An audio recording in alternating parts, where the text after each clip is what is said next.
If you were at MTV or around MTV 1997, 98, suddenly they decided rock was out. Right. Some people assert that the CIA was involved in all that. Again, above my pay grade, but I saw it happen. I did witness it happen. For decades, fans have been told that rock and heavy metal simply fell off because tastes changed. But what if that was never the full story? What if the genre was slowly pushed out by people who had every reason to keep it quiet? That is exactly the kind of question Billy Corgan raised. And now Charlie Benante is stepping in and backing him up with a claim that hits even harder. Because once you look at what happened to rock radio, MTV, and the entire music machine in the late 90s, the timeline starts to look a lot less random. And what happened next makes the whole story even more unsettling. Billy Corgan's point was not that rock disappeared overnight, but that the spotlight was deliberately moved. He said the shift hit in the late 90s, right when MTV started changing its priorities and rock suddenly stopped getting the same kind of push it once did. That is the part people keep coming back to, because it did not feel like a slow, natural fade. It felt like a hard reset. And once that door started closing, the entire industry seemed to follow the same direction.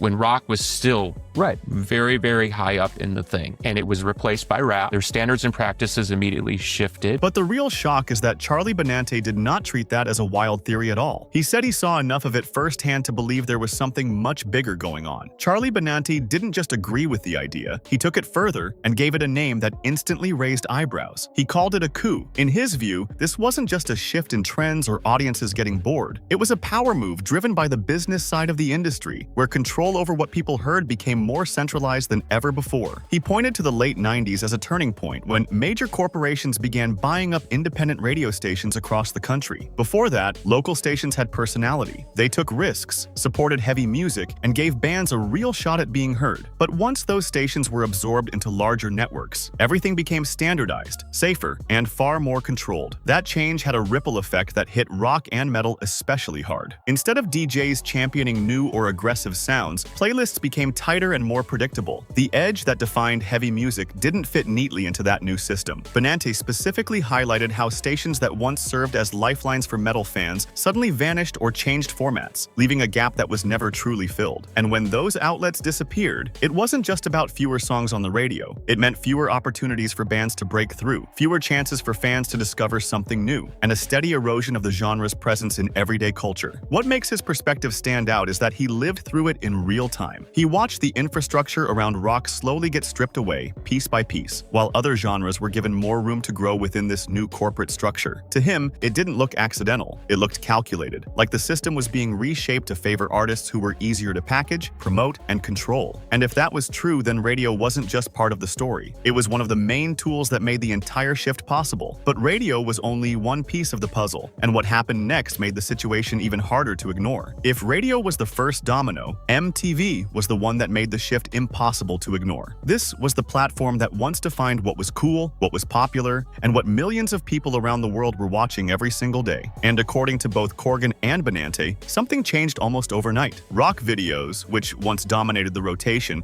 started disappearing. In their place came a wave of pop, hip-hop, and highly polished acts that fit a very different image. What made this so impactful wasn't just the change in music, it was the loss of visibility. MTV wasn't just playing songs, it was shaping culture. If a band wasn't on MTV, they were essentially invisible to the mainstream audience. Benante described it like a switch had been flipped, where the network simply decided it was done giving rock that level of exposure. And once that happened, it created a chain reaction across the industry. Labels adjusted, promoters adjusted, and suddenly the entire ecosystem started favoring a completely different kind of artist. The timing is what keeps raising questions. Rock was still selling, still filling venues, and still commanding massive fan loyalty. Yet its presence on the biggest cultural platform at the time kept shrinking. That disconnect is exactly what fuels the theory that this wasn't just about changing tastes. Because when something is still clearly working but gets pushed aside anyway, it forces people to ask why. And as the mainstream doors kept closing, the genre didn't die, but it was pushed into a completely different space, away from the spotlight and into the background.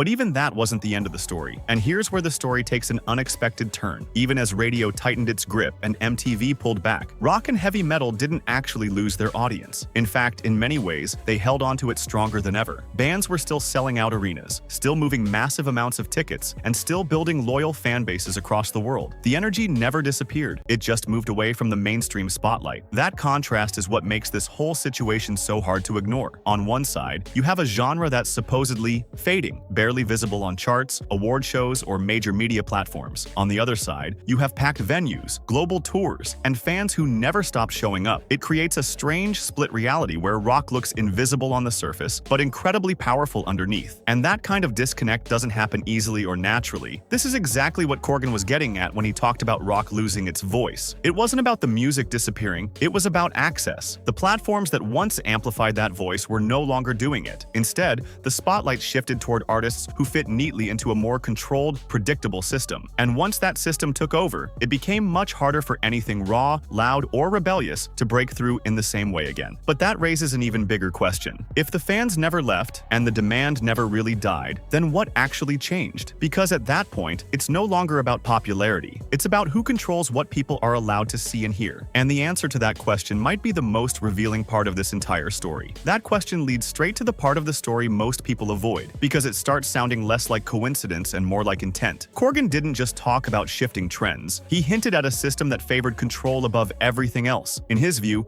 rock artists were harder to manage. They had strong identities, unpredictable voices, and a tendency to push back. And for an industry focused on scaling profits, that kind of unpredictability can be a problem. So the theory goes deeper. Instead of supporting artists who might challenge the system, the machine began prioritizing those who would stay within clearly defined boundaries, acts that could be shaped, marketed, and repeated with minimal risk. Over time, that approach naturally pushed heavier, more rebellious genres further out of the spotlight, not because they lacked fans, but because they didn't fit the new blueprint. Benante's coup comment suddenly starts to make more sense in that context. He wasn't just talking about radio stations or TV rotations. He was pointing at a larger shift in how the entire business operated, a shift where creativity took a backseat to consistency, and where the raw edge of rock became harder to justify in a system built around control. And if that really is what happened, then the disappearance of rock from mainstream culture wasn't a collapse. It was a replacement. One system phased out, another one put in its place. But even that explanation leaves one final piece that doesn't fully add up. And that's where this story gets even more complicated. Because even with all of that, the timeline still doesn't fully explain why rock and metal continue to thrive without the system that once powered them. If the genre was truly phased out, it shouldn't still be filling stadiums, headlining global festivals, and pulling in massive crowds decades later. And yet, that's exactly what's happening. The same bands, and even newer ones, are proving that the demand never disappeared. It just stopped being reflected in the mainstream narrative. That's what makes this situation feel so unusual. Most genres that lose mainstream support tend to fade completely over time, but rock didn't follow that pattern. It adapted. It moved to touring, direct fan engagement, and alternative platforms, building a kind of independence that other genres rarely achieve. In a strange way, being pushed out may have actually made it stronger at its core, even if it became less visible on the surface. And that brings everything back to the original claim. If rock could survive, and even thrive, without radio dominance, without MTV, and without constant mainstream exposure, then its earlier disappearance starts to look even less like a natural decline. It raises the possibility that what people saw wasn't the death of a genre, but the removal of its access to the biggest megaphones in the world. So now, the debate isn't just about what happened in the past. It's about how much of what we see today is still shaped by those same decisions. Because if the system could shift once that dramatically, there's no reason to believe it couldn't happen again.